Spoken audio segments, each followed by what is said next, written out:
Hello, Mr. Campbell here. To all of you lazy people that didn't do your essay yet, that's okay.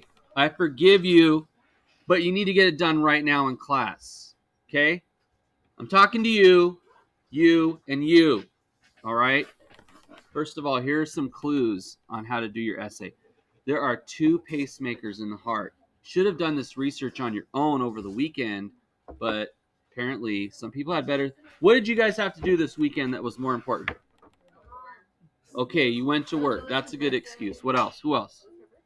It was her birthday. If you're watching this later, you don't even know who we're talking about.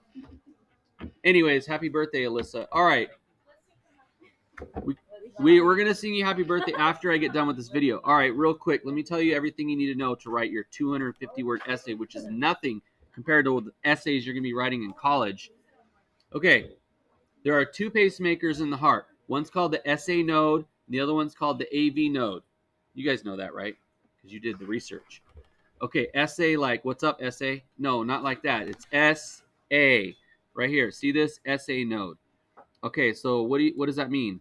This is the heart's primary pacemaker right here, okay? It should beat between 60 to 100 beats per minute. But let's say that something goes wrong and that SA is no longer with us. It doesn't work anymore. Now you go to the backup pacemaker, which is the AV node right here. That's 40 to 60 beats per minute, which is not good. That's not enough to sustain life. Here's an easy way to think about it. Let's say you have like this really amazing car, like a Dodge Challenger that drives really fast. And you're like, I'm going to drive that to school every day. Then you also have this backup car, which is like a piece of junk and it drives really slow and it's questionable. Okay, I'll drive that car if I have to. It's better than not getting to school. Well, guess what happens? Your Dodge Challenger broke, so you don't have that anymore. Now you have to drive your 1996 Honda Civic with a broken hubcap. Anyways, and it only goes 40 miles an hour, and you're trying to drive on the freeway, and everybody's honking at you, and they're like, what's wrong with you? It's because your good car messed up, right? That's the same thing with the pacemaker. You have a good pacemaker here. I'm not saying this is a bad pacemaker, but it's not intended to be your primary pacemaker. All right? So what happens? This breaks, then you're relying on this, and then what happens when this breaks? Uh-oh. Now you have no pacemakers in the heart. That's bad. Well, what's going to happen? You'll probably die. Or here's a better idea. Go to the hospital and they can put an artificial pacemaker in your heart. It's basically like a little electronic device that they bury in your chest. Kind of like, what's his name? Tony Stark, right? Like that thing, except it doesn't look like that. It's like buried in there. And it will keep your heart pumping. Why are you guys talking? You're ruining my video. It will keep your heart pumping around 60 beats per minute, right? That's called an electronic implanted pacemaker. And you need a battery. You need to get the battery changed every so often, and that's it, basically how it works. Okay?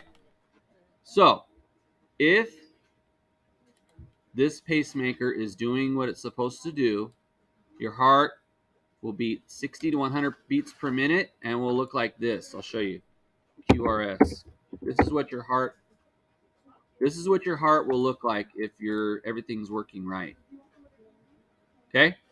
Check it out. Shh. Go ahead. Check it out, you guys. This is called a QRS, basically a QRS complex. It starts with a P wave.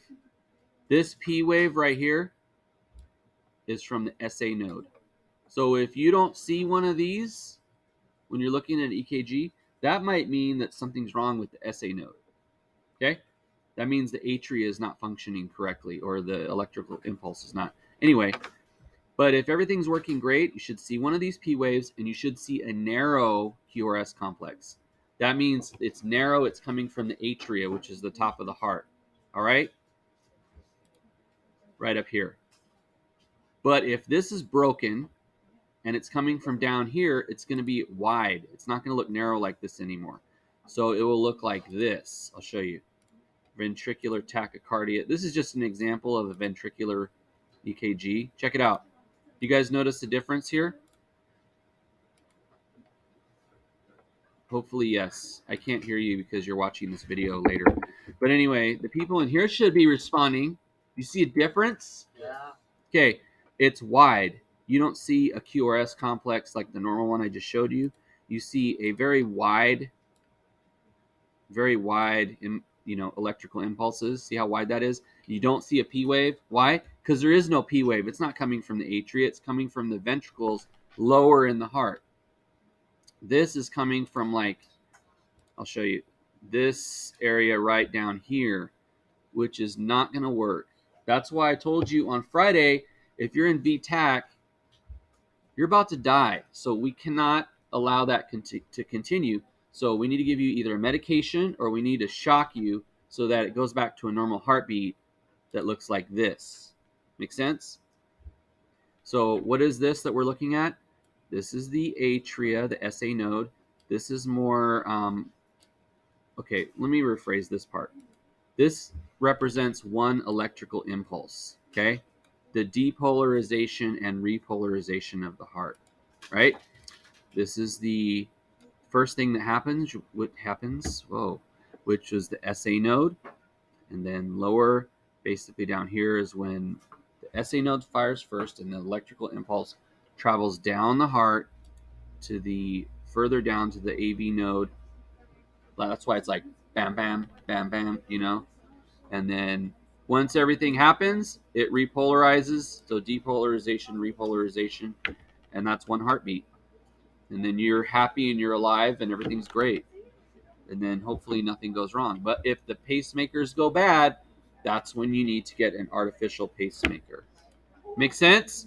Okay, you could take all of that knowledge that I just shared with you and write a 250-word essay in like 5 minutes. So you guys need to do it. Raise your hand if you're going to do that right now. Raise your hand. Raise your hand. Still don't want to do it. Why not?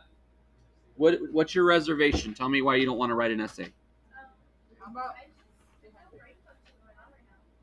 No, your brain is functioning. Otherwise, you wouldn't have been able to say that, what you just said. Next excuse. Any other excuses? All right, I want all the essays turned in. Let's go, people. Goodbye.